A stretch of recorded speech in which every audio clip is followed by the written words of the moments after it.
Un saludo enorme a todos los rincones del planeta. En este video vamos a continuar con la lectura del libro Evolución de Richard Dawkins. Prosigamos.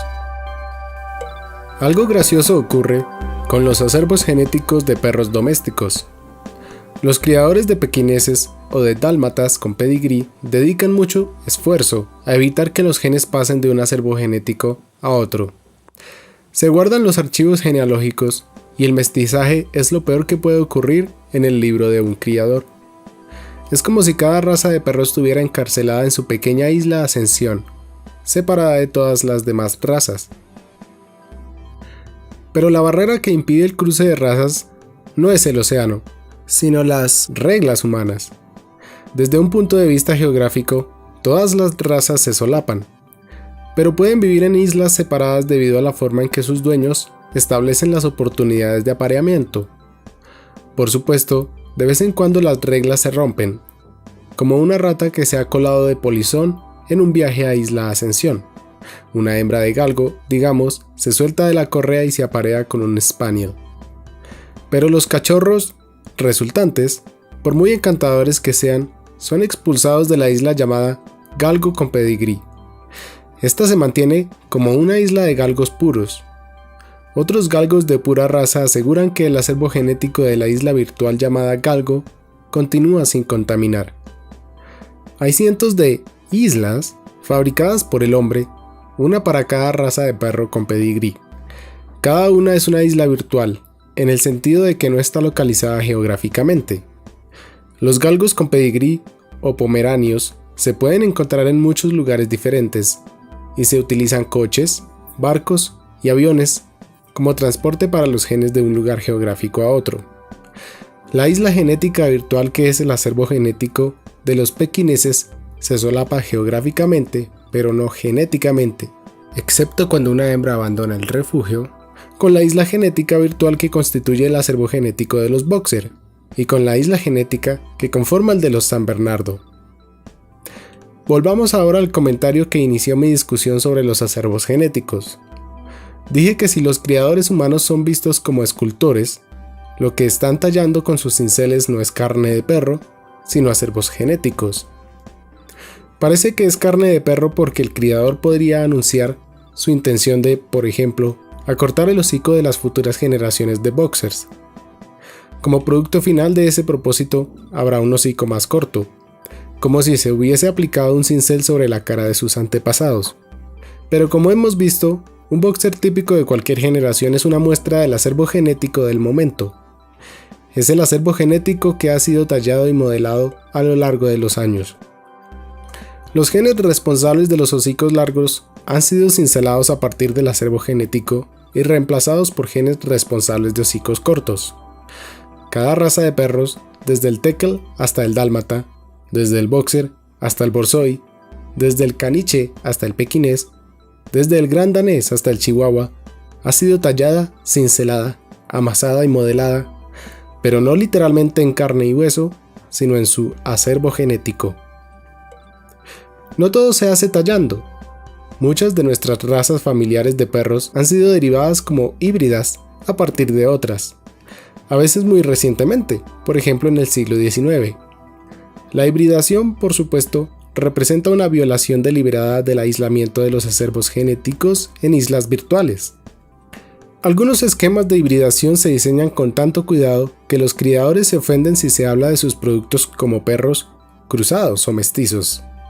De esta forma se describió a sí mismo el presidente Obama. El Labradoodle es un híbrido entre el caniche estándar y un labrador retriever, el resultado de una cuidadosa búsqueda de las mejores virtudes de ambas razas. Los propietarios de los labradoodles han creado sociedades y asociaciones iguales a las de los perros de pura raza. Hay dos escuelas de pensamiento en el fantástico mundo de los labradoodles, así como de otras hibridaciones similares. Por un lado están los que disfrutan creándolos a partir de caniches y labradores. Por otro, los que tratan de crear un nuevo acervo genético del que saldrán auténticos labradoodles cuando se crucen dos perros de esa raza. Por ahora se están recombinando genes de segunda generación de labradoodles que crean más variedades de las que supuestamente saldrían del cruce de dos perros con pedigrí. Así es como han surgido muchas de las razas puras. Han pasado por una etapa intermedia de alta variación, reducida posteriormente a lo largo de generaciones de cuidadosa crianza. Algunas veces, nuevas razas de perro comienzan con la adopción de una única mutación importante.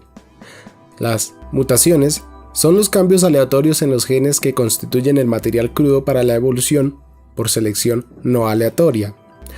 En la naturaleza, las grandes mutaciones raramente sobreviven, pero a los genetistas les gusta tenerlas en el laboratorio porque son fáciles de estudiar. Las razas de perro con patas muy cortas, como los pachones y los tekel, las adquirieron en un solo paso gracias a una mutación genética, llamada acondroplasia, ejemplo clásico de una gran mutación que difícilmente sobreviviría en la naturaleza. Una mutación similar es responsable del enanismo humano más común. El tronco es de tamaño normal, pero las piernas y los brazos son más cortos. Otras rutas genéticas producen razas en miniatura que conservan las proporciones del original. Los criadores de perros consiguen cambios en el tamaño y la forma seleccionando combinaciones de unas cuantas mutaciones importantes, como la acondroplasia y muchos otros genes menores. No necesitan entender la genética para conseguir los cambios. Sin llegar a comprenderla, solo eligiendo quién se cruza con quién, podemos seleccionar cualquier tipo de característica deseada. Esto es lo que los criadores de perros y en general los criadores de animales y de plantas consiguieron siglos antes de que nadie supiera nada sobre genética. Ello nos suministra una lección sobre la selección natural, y es que la naturaleza, como es obvio, no entiende ni es consciente de nada de todo esto. El zoólogo estadounidense Raymond Coppinger sugiere que los cachorros de diferentes razas son mucho más parecidos entre sí que los adultos. Los cachorros no se pueden permitir ser diferentes porque su actividad prioritaria es mamar, y mamar implica los mismos desafíos para todas las razas. En particular, para ser bueno mamando, un cachorro no puede tener un hocico muy largo, como el borzoi o el retriever. Esa es la razón por la que todos los cachorros parecen pugs, raza de perros muy pequeños y chatos.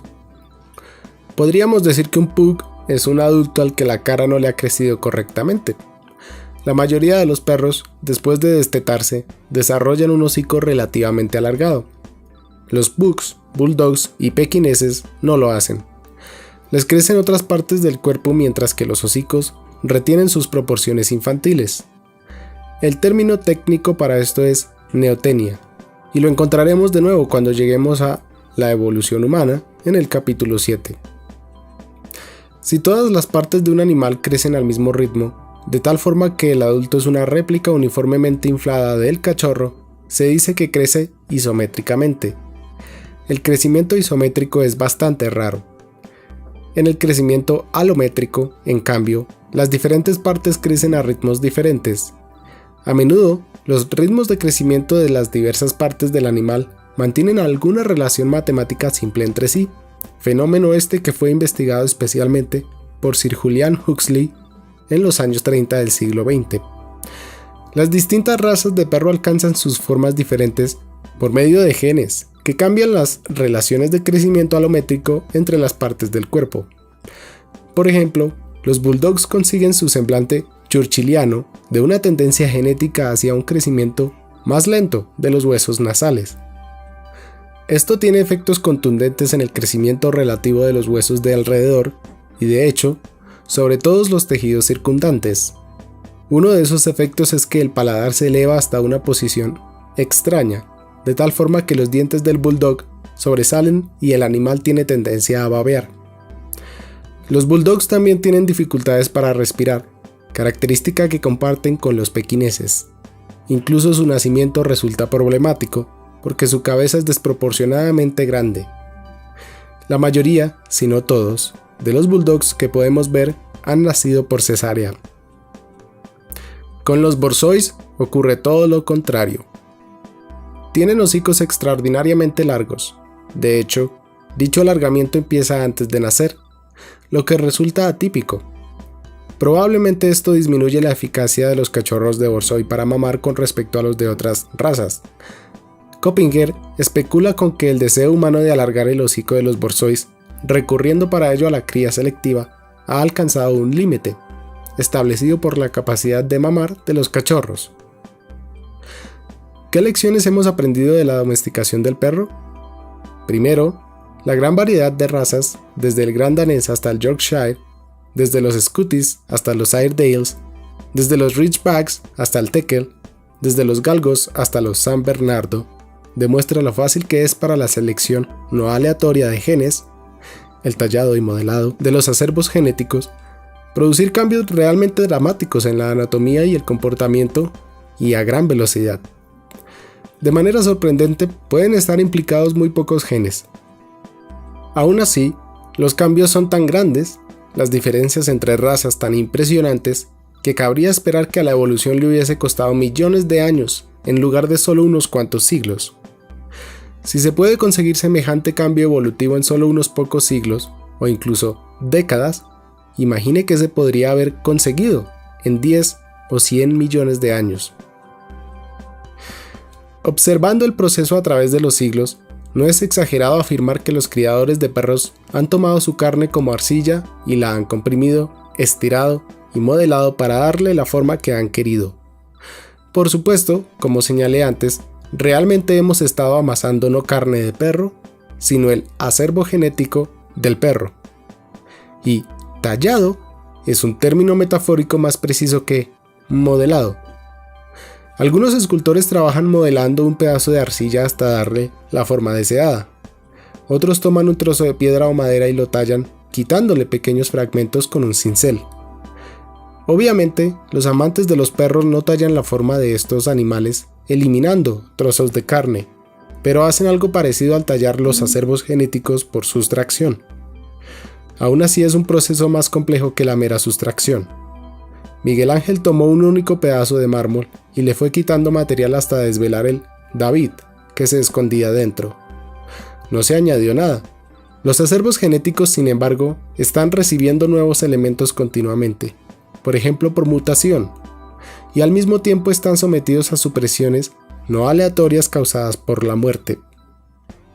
La analogía con la escultura termina aquí y no debe ser forzada más allá, como veremos de nuevo en el capítulo 8. La idea de escultura recuerda los cuerpos sobremusculados de los culturistas y de equivalentes no humanos como la raza de vacas Belgian Blue. Esta fábrica andante de filetes ha sido creada a partir de una alteración genética llamada doble musculatura. Hay una sustancia denominada miostatina que limita el crecimiento muscular. Si se desactiva el gen que fabrica la miostatina, los músculos crecen más de lo normal.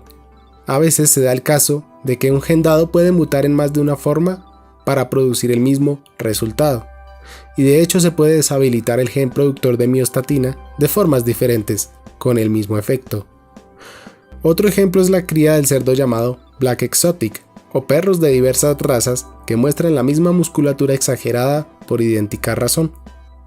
Los culturistas humanos consiguen un físico similar mediante un régimen extremo de ejercicio y, a menudo, utilizando esteroides anabolizantes. Ambas técnicas son manipulaciones ambientales que remedan los genes de la Belgian Blue y del Black Exotic. El resultado final es análogo y esa es una lección en sí misma. Los cambios genéticos y ambientales pueden producir resultados idénticos.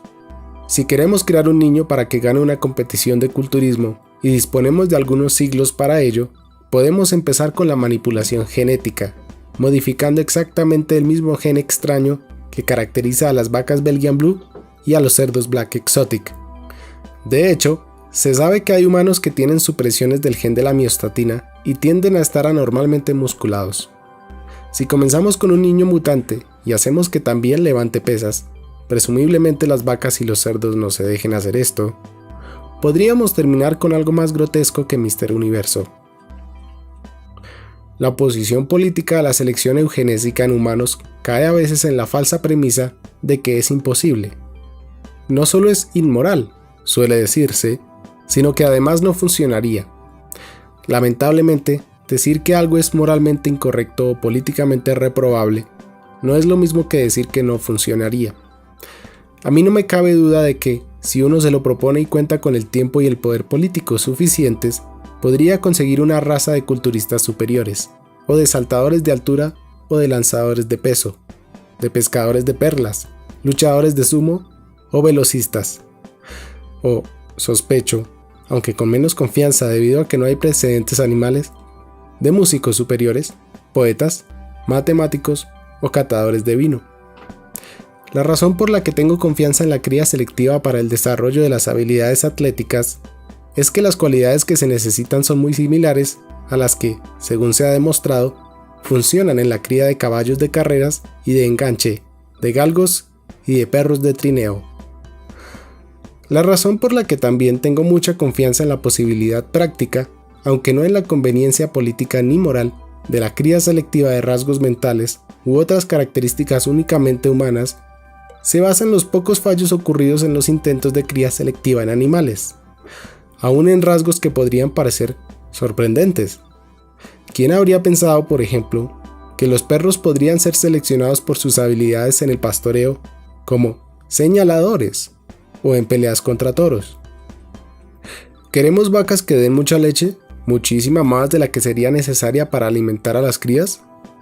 La cría selectiva puede proporcionárnoslas. Las vacas pueden ser modificadas para que desarrollen ubres grandes y desgarbadas, y para que continúen dando cantidades copiosas de leche por tiempo indefinido, mucho más allá del periodo normal de lactancia de un ternero. Como es evidente, esta técnica no se ha utilizado para criar yeguas lecheras, pero ¿querría alguien apostar a que lo conseguiríamos si lo intentáramos? Y por supuesto, lo mismo sucedería con las mujeres lecheras si alguien lo intentase.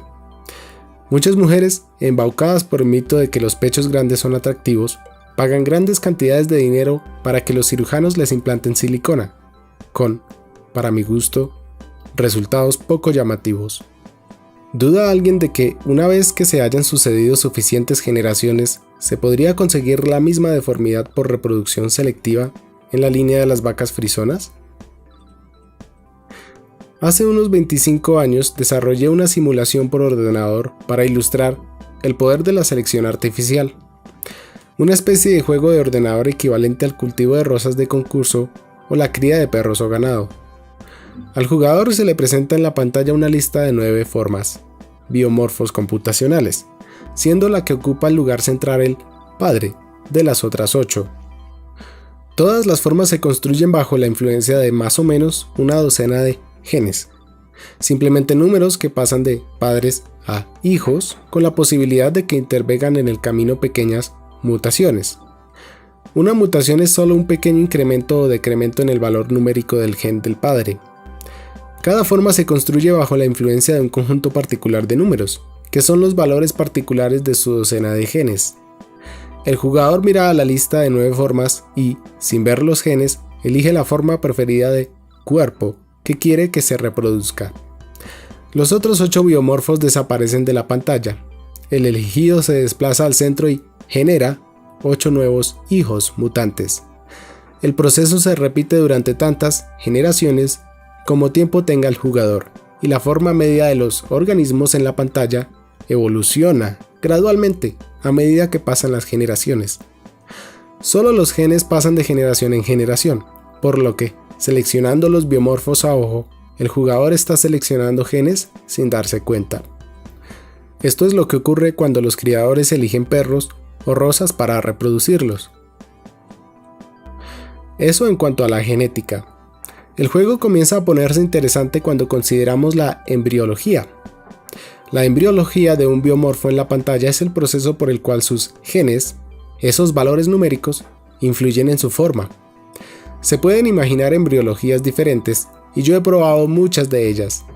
Mi primer programa, llamado El relojero ciego, usa una embriología de crecimiento de árbol. Un tronco principal se divide en 2 ramas, luego cada rama se divide en 2 ramas a su vez, y así sucesivamente. El número de ramas y sus ángulos y longitudes están bajo control genético, determinado por el valor numérico de los genes. Una característica importante de la embriología de árbol es que es recursiva. No me extenderé ahora en esta idea, pero significa que una única mutación tiene siempre un efecto sobre todo el árbol, y no solo sobre una parte del mismo. Aunque el programa de El relojero ciego comienza con un árbol simple, rápidamente deriva hacia un maravilloso mundo de formas evolucionadas, muchas de ellas de una extraña belleza, y algunas, dependiendo de las intenciones del jugador humano, llegan a parecerse a criaturas familiares como los insectos, las arañas o las estrellas de mar.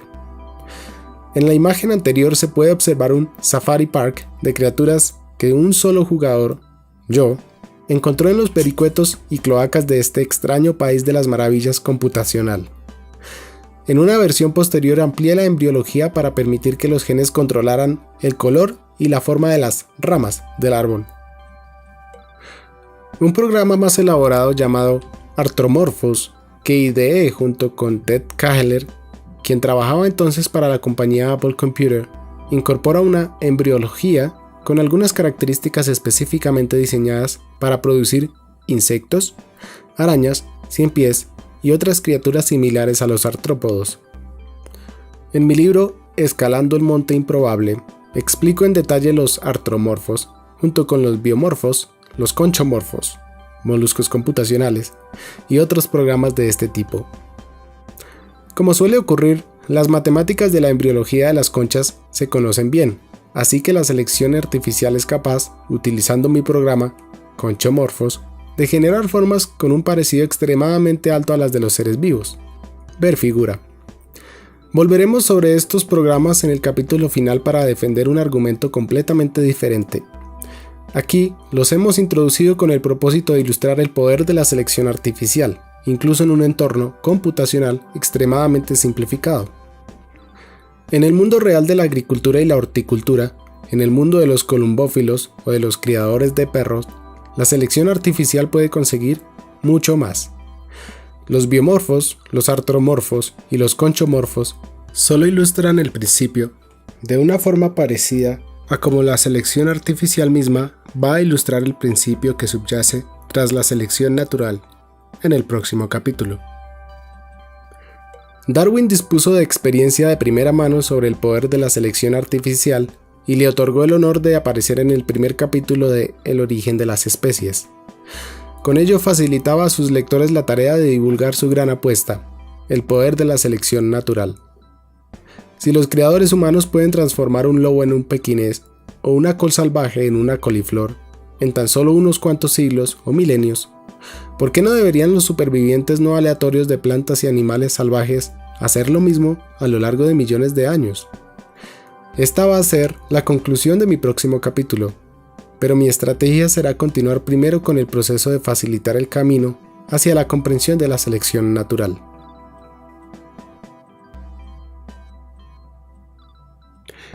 Capítulo 3. El camino de Rosas hacia la macroevolución. En el capítulo 2 se mostraba cómo el ojo humano, trabajando con la cría selectiva durante muchas generaciones, esculpe y modela el cuerpo del perro para que tome una increíble cantidad de formas, colores, tamaños y patrones de comportamiento. Pero somos humanos y estamos acostumbrados a hacer elecciones que son deliberadas y planificadas. Hay otros animales que hacen las mismas cosas que los criadores humanos, quizás sin la deliberación o intención, pero con los mismos resultados. Sí, y ellos llevan adelante el sistemático programa de persuasión de este libro. Este capítulo se embarca en un proceso de seducción de la mente, paso a paso, a medida que nos trasladamos del territorio familiar de la cría de perros y la selección artificial al descubrimiento fundamental, por parte de Darwin, de la selección natural, a través de algunos estadios intermedios muy coloridos. El primero de estos estadios intermedios en el camino de la seducción, ¿sería demasiado llamarlo camino de rosas?, nos lleva al meloso mundo de las flores. Las rosas silvestres son pequeñas flores agradables, bonitas, pero no como para prodigarles calificativos y denominaciones del tipo paz o adorable señorita u Ofelia. Las rosas silvestres tienen un aroma delicado, inconfundible, pero no tan cautivador como para merecer nombres como Día de los Caídos, o Elizabeth Harkness, o Nube Fragante. El ojo humano y la nariz humana se pusieron a trabajar con las rosas silvestres, haciéndolas más grandes, dándoles forma, cambiando sus hábitos de crecimiento y, finalmente, introduciéndolas en sofisticados programas de hibridación, hasta que hoy, después de décadas de habilidosa cría selectiva, hay cientos de variedades con premios, cada una con su propio nombre evocativo o conmemorativo. ¿A quién no le gustaría tener una rosa con su nombre? Y hasta aquí este video. Si te ha gustado, dale me gusta, comparte con tus amigos y deja un comentario. Si quieres más, suscríbete. Adiós.